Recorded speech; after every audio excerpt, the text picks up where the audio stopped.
Hari ini tanggal 22 Juli 2022, kami Pemuda Batak Bersatu Kabupaten Samosir dan sahabat kami Tutuk Bersatu mengadakan doa bersama di Dermaga Jeti untuk mendoakan saudara kami Brigadir Polisi Nopriansa Joshua Huta Barat yang pada waktu lalu terjadi insiden penembakan di rumah dinas Kadif Propam Verdi Sambo.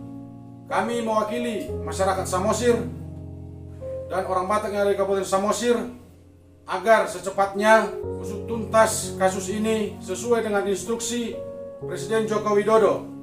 Kami percaya kepada pihak polisi, kepada pihak Polri, ini akan terusut tuntas secara transparan agar kami seluruh masyarakat yang ada di Kabupaten Samosir, khususnya orang Batak, dapat menerima informasi ini secara baik dan benar dari informasi Polri. Kami mendukung Polri, kami memberikan semangat kepada Polri agar bekerja maksimal untuk mengusut tuntas kasus ini. Kami juga mengucapkan salam kepada rekan-rekan kami yang ada di Provinsi Jambi, khususnya Sungai Bahar, yang mengawal kasus ini, yang menjaga juga kuburan dari saudara Brigadir Polisi Joshua Huta Barat. Tetap semangat rekan juang. Apa yang kau tabur itu yang akan kau tuai. Kami percaya Tuhan itu baik. Setiap kebaikan-kebaikan yang kita lakukan saat ini akan kita tuai ke depannya.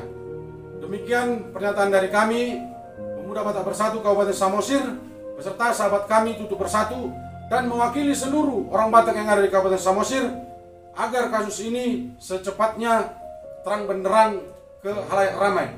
Moliate Pemuda Batak Bersatu, satu rasa, satu jiwa. NKRI